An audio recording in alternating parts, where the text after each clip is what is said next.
what is the name of branch, what is the name of your college and varsity? প্রশ্ন ঠিকঠাক মতো করেন সাংবাদিক ভাইয়েরা।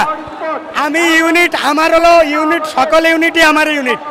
যেমন যেমন জায়গার ছাত্র গত বছর ওই কোনো কেউ সাংবাদিকরা বলে না আপনি কোন জায়গার ছাত্র কোন জায়গার ছাত্রী। গত বছর যখন ছাত্রদের সাথে 3 তারিখে শহীদ মিনারে ছিলাম তখন আপনারা তো বলেন নাই আপনি কোন জায়গার ছাত্র, কোন class, what class do you read in, what is the name of unit, what is the name of branch, what is the name of your college and varsity, এগুলি তো আপনারা বলেন নাই। গত বছর এই 3 তারিখে আমি শহীদ মিনারে ভয় এবং সাহস নিয়ে আসছিলাম। এই ভয় ছিল হাসিনার গেটা কোলে বললে আর রক্ষা নাই, আর এই সাহস ছিল যে যুদ্ধ আমরা করে বাংলাদেশ স্বাধীন করব। আমরা দেশনায়ক তারেক রহমানের নেতৃত্বে 3 তারিখে শহীদ মিনারে ছিলাম। 3 তারিখে আমাদের দেশনায়ক তারেক রহমান সুদূর লন্ডন থেকে প্রযুক্তির মাধ্যমে দিক নির্দেশনা দিয়েছিলেন।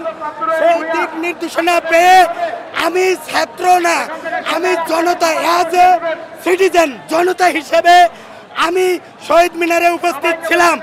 আমার এই মোবাইলে অসংখ্য ভিডিও ফুটেজ আছে। আমি বলতে চাই আজকে কেন শহীদ মিনারে নাই, সেখানে তো এনসিপি টেনসিপিরা বিশাল প্রোগ্রাম করতেছে। এই এনসিপি মানে কি? জাতীয় চাঁদাবাজি পার্টি, এনে হচ্ছে ন্যাশনাল সিতে চাঁদাবাজি পিতে পার্টি। এই তা না হলে তারা বিএনপির ঘাড়ে পিণ্ডি বুদর ঘাড়ে দিয়ে তারা নিজেরা কোটি কোটি টাকা চেক দলিল দিয়ে চাঁদাবাজি করে।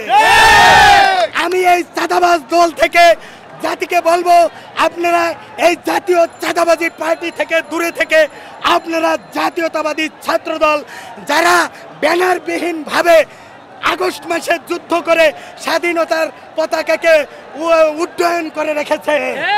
এবং আমি বলবো আমার কিছু লোক এই শাহবাগে 2 দিন আগে আমাকে ফ্যাসিবাদের আওয়ামী লীগ ট্যাগ লাগাইয়া বার করে দিছে। ওরা আমাকে তো চিনবে না, ওরা ভুয়া জুলাই যোদ্ধা।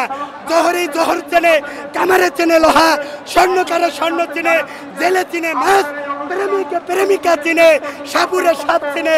সুতরাং এই ছাত্র ভাইয়েরা আমাকে চিনেন না আপনারা? তারা আমাকে চিনে, অথচ ভুয়া জুলাই যোদ্ধা। তারা নির্বাচনকে বিলম্বিত করার জন্য এখানে একটা অনির্দিষ্ট কালের জন্য রাস্তাঘাট বন্ধ করে এদেশকে অরাজকতা করার জন্য একটা পায়তারা চালাইছিল। আমি ভাই ছোটবেলা থেকে বিএনপিতে আছি, আমি বাংলা কলেজ ছাত্র দল, আমার বিবি ছিল গাজী রিয়াজ, আমার সেশন ছিল শিক্ষাবর্ষ ছিল 2001-2003। আমি ওখানে ছাত্র দল করছি। এখন আমি জাতীয়তাবাদী ওলামা দল করি। যেহেতু আমি 3 তারিখে ছাত্রদের সাথে কাঁধে কাঁধ মিলিয়ে ফ্যাসিবাদী ভাগাইছি, ওই দিনটিকে স্মরণ করে যতদিন বেঁচে আছি ছাত্র এই 3 তারিখ আসলে ছাত্রদের সাথে কাঁধে কাঁধ মিলিয়ে আমি এগিয়ে যাব। আইনের হাতে তুলে দিয়ে তার পানিশমেন্ট নিশ্চিত করার জন্য আমাদের তারেক রহমান পদক্ষেপ গ্রহণ করেছে। এই বয়স্কদেরকে অন্য জায়গায় ঢোকা ভালো। যারা ছাত্র দলে বয়স্ক লোক তারা যুব দলে, স্বেচ্ছাসেবক দলে ঢোকা ভালো।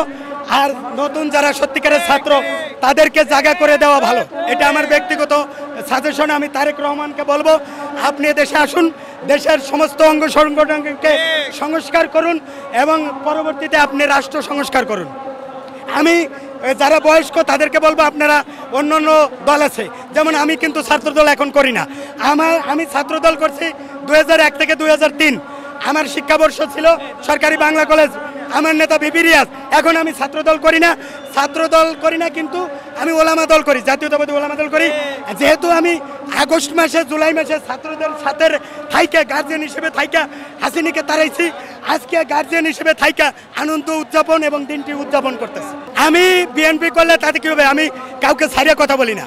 বিএনপির মধ্যে চাঁদাবাজি করলে আপনি সাংবাদিক, আপনি আমাকে আগে নিউজ দিবেন, আমাকে ডাকবেন, বা আমাদের বড় বড় যারা নেতা আছে তাদেরকে বলবেন চাঁদাবাজি করলে বিএনপির নাম দিয়ে যদি কেউ চাঁদাবাজি করে, এখন আমাদের তারেক রহমানের অর্ডার তারা শুধু বহিষ্কার করবে না, তাকে আইনের হাতে তুলে দিয়ে তার পানিশমেন্ট নিশ্চিত করার জন্য আমাদের তারেক রহমান পদক্ষেপ গ্রহণ করেছে।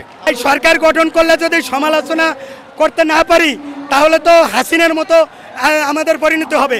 সুতরাং তারেক রহমান সমালোচনা সহ্য করতে পারবে বলে, ওনার পরিপক্কতা আছে বলে আমার বিশ্বাস। ওনাকে যদি কেউ গালিও দেয় সেটাও উনি সহ্য করবেন। তা না হলে এনসিপির মতো একটা ছোট দল তারেক রহমানকে নিয়ে যে অকাট্য ভাষায় স্লোগান দিচ্ছে, এই স্লোগান আমি উচ্চারণ করতে আমার কষ্ট হয়, এই স্লোগান উচ্চারণ করতে পারি না। সুতরাং এই যে আমার পছন্দের নেতা সাংবাদিক আসছে, সুতরাং তারেক রহমানের পরিপক্কতা আসছে, ওনার বয়স 40 ঊর্ধ্ব হয়েছে। এখন আল্লাহর রাসূল যেমন 40 বছর পরে নবুয়ত প্রাপ্ত হয়েছেন, আমাদের তারেক রহমানও মোটামুটি রাজনীতির পরিপক্কতা ওনার আসছে, ওনার বয়স 40 ঊর্ধ্ব।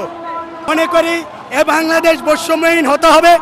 এই বাংলাদেশে বিএনপি যদি সরকার গঠন করে, অন্য দল যারা থাকবে তাদেরকেও সর্বক্ষেত্রে আমি মনে করি সমান অধিকার দিলে বিএনপি ভালো অবস্থানে থাকবে। আমি তো হার্ট ফেল আর প্রায় আমি বেহুশ হয়ে গেছিলাম যে রে বাবা, আমিও তো একজন জুলাই যোদ্ধা। আরে বিএনপি বাধা সৃষ্টি করবে না, বিএনপির খাইয়া কাম নাই। বিএনপি তো নতুন এনসিপি সম্বন্ধে বলবো, তারা তো নিজেরা নিবন্ধন পায় না, প্রতীক নিয়ে বিএনপির সাথে তর্কে জড়ায়। তাদেরকে তো তারেক রহমান ওয়েলকাম জানাইছিল যে নতুন দল করছে, কিন্তু তারা দল করে এই পাটোয়ারি, এই নাসিরউদ্দিন পাটোয়ারি যেভাবে বিএনপির সিনিয়র নেতাদেরকে কটূক্তি করে, এটা ভাষায় ব্যক্ত করা যায় না। সুতরাং তাদের নতুন দল করার অধিকার আছে। জনগণ যদি তাদেরকে চায় তাতে তো আমাদের, কিন্তু তারা নতুন দল ক্ষমতায় যাবে, এত ভয় কেন? তাহলে নির্বাচন দিতে এত দেরি কেন? সংস্কার, এই সরকার সংস্কার ঘোড়ার ডিম করবে। এই সংস্কার কোনো কিছুই করে না। এখনো কেরানীগঞ্জে জমি কিনলে দলিল হয় না। কিসের সংস্কার করছে? জমি কিনলে দলিল হয় না কেন? দলিল হয় না তার মানে কি? খাজনা বন্ধ। ওই হাসিনা যে আইন থুয়ে গেছে, 1 বছর পরে কেরানীগঞ্জে দলিলে খাজনা খারিজ হয় না। তাই কোনো সংস্কারই তো এই সরকার করে না। এই সরকার অযথা সংস্কারের নাম দিয়ে দীর্ঘায়িত করতে চায়, ক্ষমতার মসনদকে টিকে রাখতে চায়। আরে বিএনপি বাধা সৃষ্টি করবে না, বিএনপির খাইয়া কাম নাই। বিএনপি তো সংস্কার চায়, কিন্তু ওরা ওই শয়তানি, বিএনপি তো সংস্কার চায় কিন্তু ওরা সংস্কার করে না। ওরা বিএনপির ঘাড়ে দোষটা দিয়া ওরা সংস্কার নাম দিয়া 5 বছর না, ওরা 50 বছর ক্ষমতায় থাকা দেশটারে পশ্চিম আমেরিকা বলেন ওই পশ্চিমাদের কাছে বিক্রি করতে চায়। আচ্ছা, তাদের রাজনীতি ভবিষ্যৎ জনগণ ঠিক করবে। তারা যে হারে চাঁদাবাজি করছে, এই চাঁদাবাজির চেক দেখা আমি তো হার্ট ফেল আর প্রায় আমি বেহুশ হয়ে গেছিলাম যে রে বাবা, আমিও তো একজন জুলাই যোদ্ধা।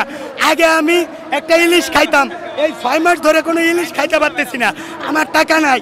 আর ওরা আইফোন ব্যবহার করে, চাঁদাবাজির টাকা ফ্ল্যাট গুলশানে ভাড়া করে, বিল্ডিংও করে, অথচ জুলাইয়ের পরে আমি খুব অভাবে আছি, অথচ তারা খুব সুন্দর আছে। বসুন্ধরা কোম্পানি বস্তা ভরে তাদেরকে টাকা দেয়। তাদের ভবিষ্যৎ, তারা যেভাবে হাঁটছে, এই নির্বাচনের পরে এনসিপি বলে কোনো দল থাকবে বলে আমার মনে হয়।